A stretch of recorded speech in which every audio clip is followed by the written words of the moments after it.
Laurie, welcome home. Thank you. Bit colder here, I imagine, than out in the UAE. Yeah, absolutely, yeah. Back from your the very first Afghanistan Premier League. How was it? Oh, it was a great experience. Lots to, being my first sort of franchise league. Lots of new things, lots, things that they're done differently, and all very exciting and fresh and brand new. So it was a lot to take in, on and off the field, really. On the field, the pitches were a lot different. The lights weren't as good, and so there was, a lot of adapting to be done. But I was really happy with the way I did that. I surprised myself a little bit, but just an all-round, great experience, and something I'll really sort of look back on as a great learning curve. How did the standard compare to the blast cricket you play here with Sussex? It was, I don't know, like there was times where the standard was really good. I mean, the pitches sort of deteriorated throughout the competition, but at the start they were as good as you can face anywhere, and with the boundaries weren't huge, so that made it, the first game, I mean, we chased down like 220, and I reckon that was probably about par, to be honest. So but then as the tournament went on, the pitches started to turn and the spinners came into it, and there are some high quality spinners out there, turning the balls both ways. And with the lights it was quite tricky to see the ball, certainly pick up which way the seam's going.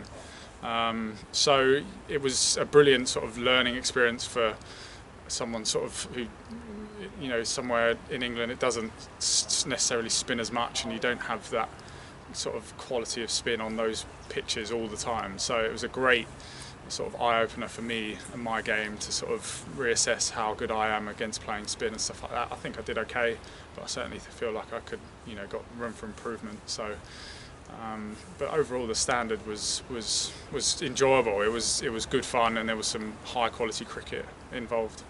Talking of high-quality spinners, of course you were reunited with Rashid. Good to see him again. Yeah. His personality certainly came out, in his own environment. Obviously here, his English is very good, but you just, I suppose, in a new group, he was certainly a lot quieter. But he definitely, I mean, he loved his time here. He stressed that to me, and he loved the boys, and he got involved in the banter, and he's got a real sort of funny side to him,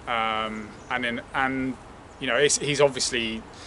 He is sort of the icon of Afghanistan cricket at the moment, so there was a lot of pressure on him. He was our captain, and he led the boys rather well. And it was just great to see him in his own environment. His batting was extraordinary. Something that we didn't probably see over here. He didn't get in that much, but his batting was outstanding, and his bowling and his fielding speak for themselves, really. The moment that caught probably the most attention over here was your teammate Hazratullah Zazai's 6 sixes. What was that like to watch?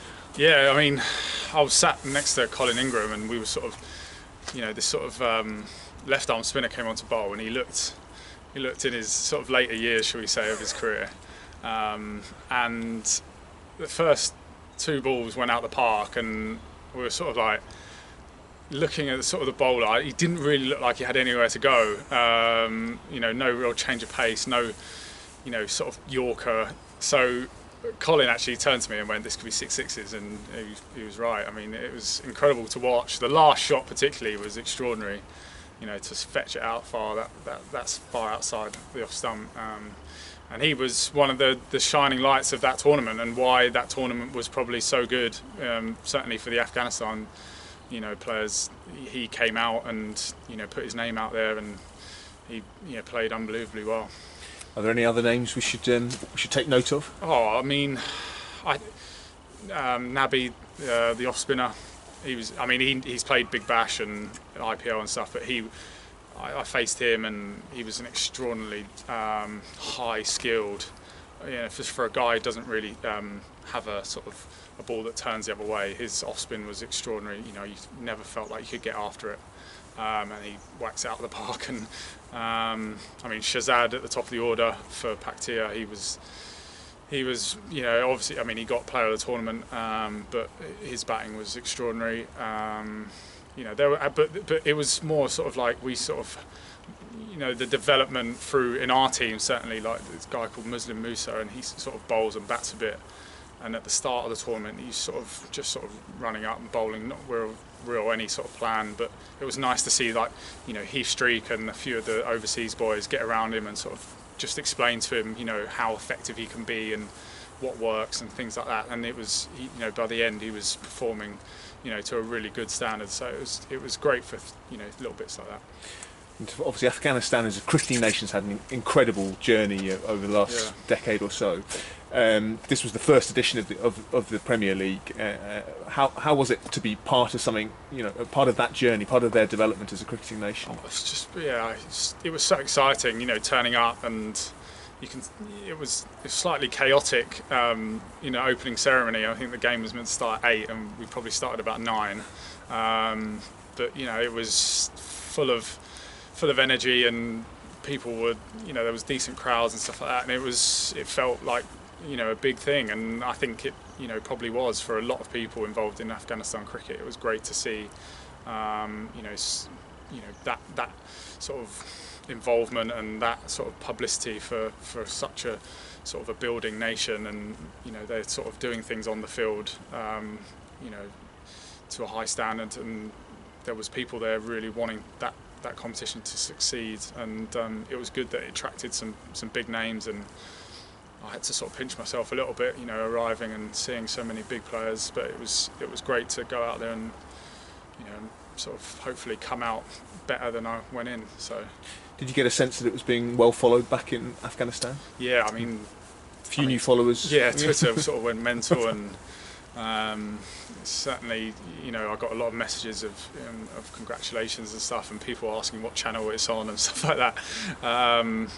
But yeah, I mean, it was great to see that, you know, have that feedback, and I think that was good for the organisers. And you know, I mean, it was just nice to be a part of. Going back to you and your performances, a few stats. In 2018, you've got anywhere in the world the 12th most T20 runs, most of any Englishman, and perhaps the most revealing stat of people who've played more than 10 innings. No one has a higher average than you, just over 65. Number 2 in that list, MS Dhoni. Number 3, Aaron Finch. You're in a pretty good place, Laurie. Yeah, I suppose, you know, averages probably don't count for a lot in T20, but the thing that pleased me most over the last sort of, certainly the last month or so, is you know, the strike rate's up there as well. So, you know, I had to sort of play a different role out in Dubai, and you know, I batted sort of back in the middle order a little bit. You know, so I mean, batting at the top of the order here for Sussex was brilliant. I loved it, and you know, I felt like I was hitting the ball well. But most importantly, I just played the situation each day. You know, some days didn't require me to go out there and blaze it everywhere. You know, and I suppose that's, you know, as a sort of senior player in the side that we've got, such a young side, even though I sort of consider myself still young in cricketing terms, you know, I think that's what was most pleasing, that I played most situations well. And I suppose the stats sort of just come from a lot of hard work, putting in, you know, the hours with Yards and Diz and, you know, and Jason, and it's also away from that, you know, putting in the work mentally and how I want to play the game and stuff like that. So it's just pleasing that, you know, that's all sort of, you know, starting to show through, and hopefully I can just keep going. I know you're being humble, but given those stats, given the versatility you've shown, given where you are amongst English batsmen playing the game at the moment, are international honours something you're thinking about? I'd love it to, but I've got myself into, you know, into sort of a bad frame of mind trying to get hung up on an international call. Look, I certainly don't feel like I'm probably in the best position I can be to get that international call, but you know, there's obviously a T20 series going on at the minute, and I'm not involved. So I mean, the only thing I can do is go and play the next game, wherever that is, whether it's the T10 or Bangladesh or PSL or Big Bash. I don't know, you know. So wherever I get picked up next, it's just to try and play as well as I can, because you know you don't want to dwell on it too much, and you want to keep moving forwards. But yeah, I'd obviously love to play for England. I mean, it's a dream. But yeah, I mean, hopefully one day. So those tournaments you've just mentioned, you're putting your name forward for those. That's part of your plans for the winter if selected. Yeah, I think so. I think it's something that you know you've always wanted to be a part of. It's the next best thing to sort of international cricket, I guess.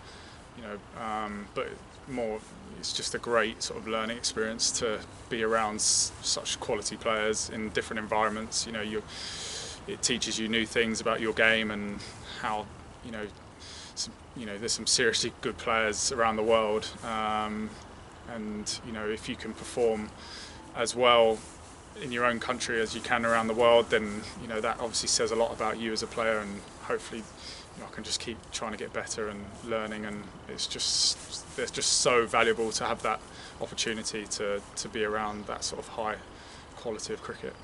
Well, great to see you and great to catch up. Thanks for your time, Laurie. Thanks, mate.